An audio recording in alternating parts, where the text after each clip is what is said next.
AR రెహమాన్కి సంబంధించి ఈరోజు దేశవ్యాప్తంగా కూడా ఛీ అంటూ కొన్ని పోస్టులు పెడుతున్నారు. ఎస్పెషల్లీ హిందువులైతే ఇతరన మనం ఇన్నాళ్ళు స్టార్ మ్యూజిక్ డైరెక్టర్ అన్నాం.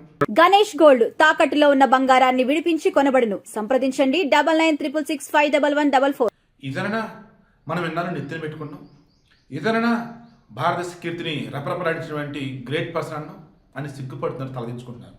కారణం, ఏఆర్ రెహమాన్ ఒక పాకిస్తానీ బ్రిటిష్ వ్యక్తి. వాడు ఇంటర్వ్యూ చేశాడు. ఆ ఇంటర్వ్యూ చేస్తాం అంటే వాడు పాకిస్తాన్ వాడు బ్రిటన్లో సెటిల్ అయ్యాడు. ఫరూన్ అహ్మద్ హమీద్ ఏదో ఉంది వాడి పేరు. అందులో వాడు రెచ్చగొట్టే విధంగా అడుగుతున్నాడు, ఇండియా తక్కువ చేసే విధంగా అడుగుతున్నాడు. ఆటోమేటిక్గా అవతరున్న వ్యక్తి టెంప్ట్ అవుతాడు. ఎదవైతే టెంప్ట్ అవుతాడు, తెలుగులో టెంప్ట్ అవ్వడు. అండ్ దేశభక్తి మెండుగా ఉన్నాడైతే వాడు ఇన్నేని అడగని దేశాన్ని తక్కువ చేయడు. కానీ ఏఆర్ రెహమాన్ దేశాన్ని తక్కువ చేశాడు, హిందూ మతాన్ని తక్కువ చేశాడు, మోడీ పాలనని బూచిగా చూపాడు. ఇప్పుడు టాలెంట్ ఉన్న వాళ్ళకి సరైన అవకాశాలు రావట్లేదు. ఎవరెవరికి అవకాశాలు వస్తూ ఉన్నాయి, బహుశా పవర్ షిఫ్ట్ అవ్వటం వల్ల కావచ్చు, కమ్యూనల్ ఇష్యూస్ వల్ల కావచ్చు అన్నాడు. అంటే అధికారం బదలాయింపు, అధికారం మారింది అండ్ కమ్యూనల్ ఇష్యూస్ మతం చూసి అవకాశాలు ఇస్తున్నారు అన్నట్టుగా అన్నాడు.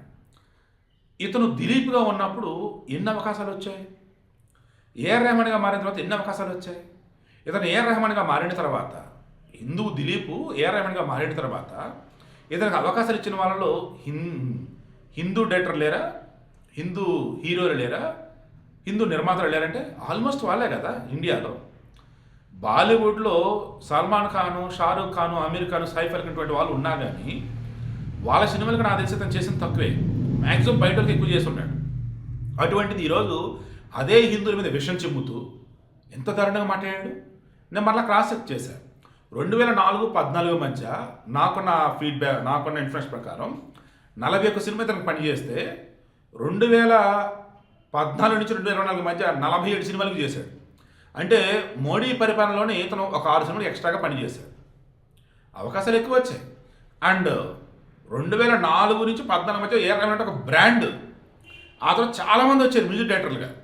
మన దగ్గర ఒక తమన్ ఏంటి, దేవిశ్రీ ప్రసాద్ ఏంటి, తమిళనాడులో వచ్చేసి అనిరుద్ధ్ ఏంటి, హరీష్ జయరాజ్ ఏంటి, యువన్ శంకర్ రాజు ఎంతోమంది కదా. సో యువతరం పెరిగింది. ఆయన సరే పాత తరంలో అన్నప్పుడు ఏఆర్ రెహమాన్కి అవకాశాలు బాగానే వచ్చాయి. అండ్ బోల్డెన్ హాలీవుడ్ ప్రాజెక్టులు చేశాడు, అండ్ గవర్నమెంట్ ప్రాజెక్టులకు చేశాడు. చెప్పుండే పోతే ఎన్నో పురస్కారాలు, ఎన్నో అవార్డులు కూడా బీజేపీ హయాంలోనే ఇతను రావడం జరిగింది ఏఆర్ రెహమాన్కి. అయినా కానీ భారతదేశంలో మత విద్వేషాలు పెరిగిపోయినట్టుగా బిల్డప్ ఇవ్వాలి, వాడెవడికో ఫీడ్ ఇవ్వాలి, దేశాన్ని తక్కువ చేయాలి. ఇది ఈ ఏఆర్ రెహమాన్ యొక్క బుద్ధి. ఈ మూమెంట్లో రామ్ గోపాల్ వర్మ గతంలో ఎప్పుడో పాతకాలంలో ఇచ్చినటువంటి ఒక ఇంటర్వ్యూ బిట్ ఒకటి వైరల్ అయింది. అది ఏంట్రా అంటే, సుఖ్వీందర్ సింగ్ ఒక మ్యూజిక్ కంపోజ్ చేశాడు, అది రెహమాన్కి ఇస్తే రెహమాన్ దాన్ని యువరాజ్ సినిమా కోసం సుభాష్ గే వాళ్ళకి ఇచ్చాడు, ఇచ్చి నచ్చిందా అన్నాడు. ఎదురుగానే సుఖ్వీందర్ ఉన్నాడు, నేను నీకు డబ్బులు ఇచ్చి నాకు మ్యూజిక్ చేయను నేనంటే సుఖ్వీందర్ రెడ్డి చేత చేయించి నాకు ఇస్తావేంటి, అదే నేను చేయించుకోలేని చెప్పేసి ఆయన అంటే ఏఆర్ రెహమాన్ అప్పుడు కోప్పడ్డాడు.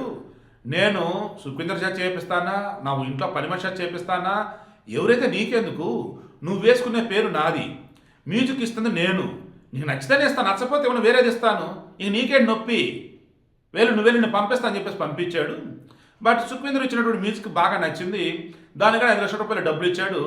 ఆ మ్యూజిక్ మరేదో కాదు, జై హో సాంగ్, దానికి ఆస్కార్ వచ్చిందని చెప్పేసి రామ్ గోపాల్ వర్మ చెప్పాడు. దీనికి ఇప్పుడు సుఖ్వీందర్ సింగ్ రియాక్ట్ అయ్యాడు. రామ్ గోపాల్ వర్మ ఏ వర్షం చెప్పాడు నాకు తెలియదు, నేనైతే ఎప్పుడు కూడా ఏఆర్ రెహమాన్కి నేను మ్యూజిక్ కంపోజ్ చేయలేదు, సాంగ్స్ అయితే నేను పాడాను ఒక గాయకుడిగా అన్నాడు. సుఖ్వీందర్ సింగ్ తెలుగు కూడా చాలా పాటలు పాడాడు, పాటలు పాడతాడు, యాక్టింగ్ చేస్తాడు, మ్యూజిక్ కూడా చేస్తాడు అతను. బట్ ఏఆర్ రెహమాన్ విషయంలో మాత్రం నేను పాటలు పాడాను, నేను ఎప్పుడు మ్యూజిక్ కంపోజ్ చేసేవ్వలేదు అని చెప్పేసి తన క్లారిటీ ఇచ్చాడు. అంటే ఆ ఆస్కార్ సాంగ్ అనేది ఏదైతే ఉందో ఏఆర్ రెహమాన్ అవ్వచ్చు, లేదా వేరే వాళ్ళ దగ్గర కాపీ కొట్టో, లేదా వేరే వాళ్ళ దగ్గర ఇస్తే వాళ్ళకి ఎంత డబ్బులు ఇచ్చేసి ఇతనిదే ఓన్ అని చెప్పుకొని ఉండొచ్చు కాక. ఇప్పుడు రామ్ గోపాల్ వర్మ క్లారిటీ ఇచ్చాడు, ఒరి బాబు నేను కలిసినటువంటి మ్యూజిక్ డైరెక్టర్లో one of the best music director AR Rahman రా, నేను గతంలో ఏం చెప్పాను అన్నది వదిలేద్దాం, ఏఆర్ రెహమాను ఎవరి ట్యూన్లో దొబ్బాల్సిన అవసరం లేదు, అతను మంచి టాలెంట్ ఉన్నాడు, దీన్ని ఇక్కడ వదిలేయండి అని చెప్పేసి ఇతను అంటాడు. కాంట్రవర్సీ కథను క్రియేట్ చేసిన ఇతనే ఇప్పుడు ఏఆర్ రెహమాన్ భాగవతంతో బయటపడుతున్నసరికి భయపడిపోయి రాంగ్ క్లారిటీ ఇచ్చాడు, సుఖ్వీందర్ సింగ్ క్లారిటీ ఇచ్చాడు. ఏఆర్ రెహమాన్ మాత్రం స్టిల్ తన పని తాను చేసుకుపోతున్నాడు. ఏ రకంగా ట్యూన్లు దుబ్బుతున్నాడా లేదా ఓన్గా కొడుతున్నాడా మనకు తెలియదు, కానీ కాంట్రవర్సీ స్టేట్మెంట్లు ఇచ్చాడా? ఆగా కనీసం సంజయ్ కూడా ఇవ్వలే. అదేమంటే ఏమైనా సంజయ్ ఇచ్చాడు తెలుసా? నేను ఇంటర్వ్యూలో చెప్పింది ఒకటి, మీకు అర్థమైంది ఒకటి, నేను నా దేశాన్ని గౌరవిస్తున్నాను, నేను భారతీయుడిగా గర్విస్తున్నాను, నేను అత్యధికంగా ఇప్పుడున్నటువంటి గవర్నమెంట్తో కలిసి పనిచేశాను అని చెప్పి మళ్ళీ ప్లేట్ పెరాయించాడు. ఇక ఈలోపు టాప్ మోస్ట్ మ్యూజిషియన్స్ ఏంటి, ప్రొడ్యూసర్ ఏంటి, వాళ్ళంతా ముందుకు వచ్చి ఏమ్మా రెహమాను ఏంటి నువ్వు ఇప్పుడు ముస్లిమా, నీకు అవకాశాలు రావట్లేదా, నువ్వు హిందూగా మారితే అవకాశాలు వస్తాయా, మారు మరి గర్వాప్సి. హిందువుగా ఉన్నటువంటి దిలీప్వి నువ్వు వచ్చేసి ఏఆర్ రెహమాన్ అయ్యి అవకాశాలు తెచ్చుకున్నా అంటున్నావు, ఇప్పుడు అవకాశాలు రావట్లేదన్నావు కదా, మరి హిందూగా మరి అవకాశాలు వస్తాయి కదా అని చెప్పేసి అన్నారు. ఈ ఊళ్ళో తెలిసింది ఇంకో విషయం తెలుసా? ఈ ఏఆర్ రెహమాన్ అనే పేరు ఎవరు పెట్టారు తెలుసా? ఒక హిందూ జ్యోతిష్యుడు పెట్టాడు. ఈ ఏఆర్ రెహమాన్కి జ్యోతిష్యం పిచ్చి, మూఢనమ్మకాల పిచ్చి, ఆశలు గట్టి నమ్ముతూ ఉంటాడు. ఇలా ఇతను గతంలో ఇతని పేరు దిలీప్ అని ఉంటే అది నచ్చట్లేదంటూ ముస్లింగా మారిన మూమెంట్లో ఏం పేరు పెట్టుకోవాలి ఏంటన్నప్పుడు హిందూ జ్యోతిష్యుని కలిస్తే అతను మొత్తం చెక్ చేసి ముస్లింగా మారుతా అంటున్నావు, పేరు మార్చాలి కదా, రెహమాన్ అని పెట్టుకొని చెప్పేసి అంటే పెట్టుకున్నాడు.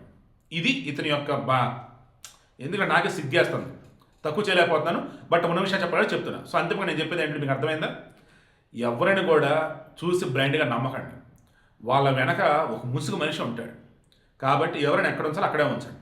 ఈరోజు దేశంలో హిందువులంతా కూడా ఏ మనుషులు వస్తున్నారు, ఇటువంటి వాడు మనం ఎన్నాళ్ళు నెత్తిన పెట్టుకున్నామని.